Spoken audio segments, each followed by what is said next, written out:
guys. Thanks for coming out. We're disappointed that we didn't play well enough to win, which we didn't. It was clear. I mean, this conference will teach you lessons really fast, will humble you really fast. We had 2 back-to-back opponents. We've been in both games and just haven't done enough of the little things that we need to do to win. I was proud of how we fought till the end. I think we have to figure out how to sort of do that with consistency for 40 minutes when other teams are really good. I have confidence that we'll do that. And turn it around pretty quickly here for a good Oregon team coming in on Sunday. That's the plan, and I have every confidence that that's what we'll do as a team.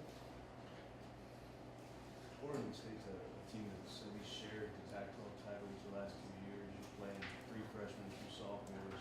Is there going to be some learning curve here and how to close out some of these tough games? For us? For you guys? I think growth is always a part of everything that we're doing. I have so much sort of confidence in our team. I think we should have been a little further along today. As much as they know how to win right now, that Oregon State team, they also had young people on the floor that just did them a little bit better than we did us. And I think that's not a long-term process for us. We should be able to do that tomorrow and the next day and the next day. Things that we're in control of, like knowing what we want to get on offense, knowing what our game plan is on defense, and doing the things that you need to do to win the game, like box out and get stops. So credit to them, because they're going to make you pay if you make a mental or physical mistake. But I also think our team is far enough along now where we should know how to do those things on a consistent basis.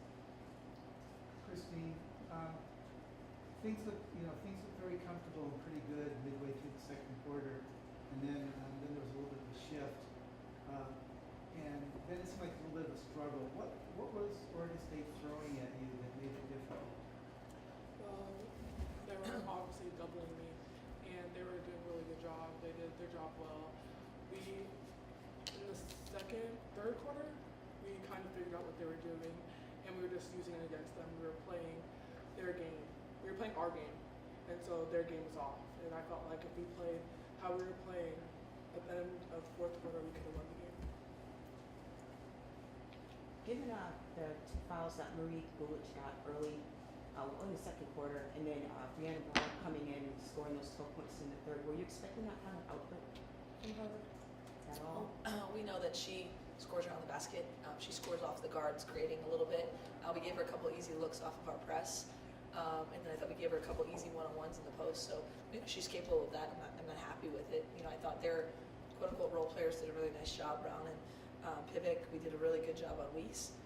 We just didn't do a good enough job collectively.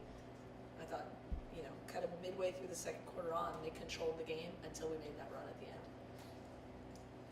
Courtney, you've seen this all the time. I mean, as Kristine was saying, double teams and good double teams where they had possession, and yet somehow, like magic, I don't know what, maybe she makes them stop and like a time machine and it slips through them. What surprises you about the way she plays inside? There's a lot. I mean, she's a big presence inside, and so even if the ball's not in her hands, like she's gonna have 3 people just in the paint, so she doesn't get the ball. And then to me, I'm in awe every time she scores. She does something new every time, and she's a beast down there. So. And just as a quick follow-up, do you guys as teammates feel a responsibility to, like she is getting doubled and tripled almost every single time? Do you guys feel a little bit of responsibility to take some of the pressure off her by, making those shots on the outside? I mean, I don't think we necessarily feel pressure, but for her end, it would, help her out, knock down some shots, do some other movement, on the outside play.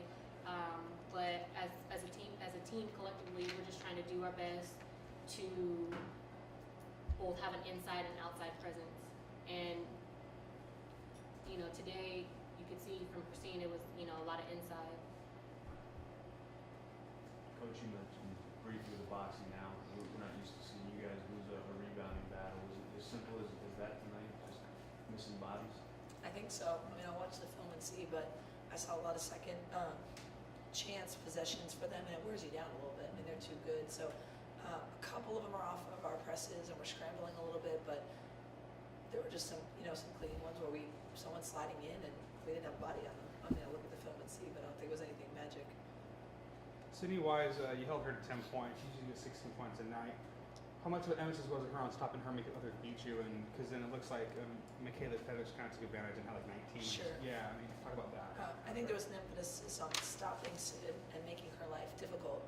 I don't think any part of that was let other people beat us. Yeah. I thought we sort of felt like if we could have chew on Sid a lot, traps and stuff, that other people we could guard one-on-one. We didn't do as good of a job in that as we should have. And credit to Pivec for hitting shots and making some plays. And Brown, you know, those two I think outproduced their normal production, and we kept Gulic and Weiss kind of in check. But that's Pac-12 basketball, right? Like everyone's got a star or two, and sometimes it's going to be who else shows up or what the team, you know, kind of does collectively. What did Oregon State do specifically that was so challenging for your team on their defense? Because you guys been scoring really high, and so Yeah. like, you know, this is a big drop. It wasn't just doubles on Kristine. You see her production was still really good. It was sort of a sagging feel that slowed us down. I thought we didn't score enough in transition. I thought we didn't attack enough. Like we just kind of settled.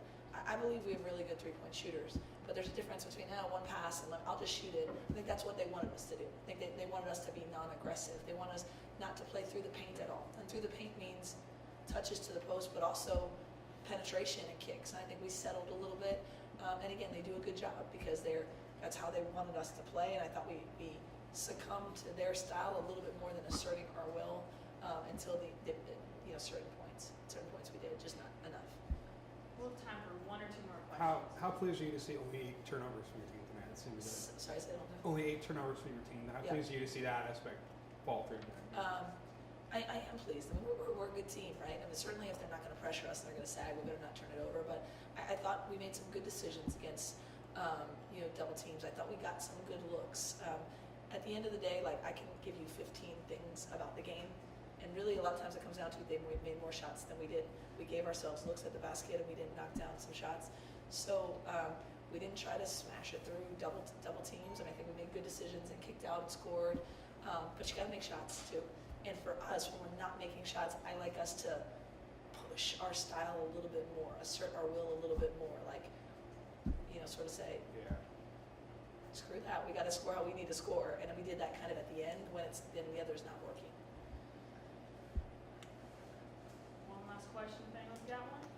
Well, you did have a bright spot with Jalen in that stretch in the third quarter. And looking at the freshmen, I mean, what can you say about their performance and just little things like that you can use to encourage? Yeah, I mean, one thing Jalen will do is push the tempo and help us in transition and put pressure on the defense. And so I think she did a good job of that. She also did a good job when we started feeling a little bit urgent at the end and pressing more and long. She's got hands that get deflections and things like that. But I think she was able to help us create tempo more than we were previously. And she did a good job of that.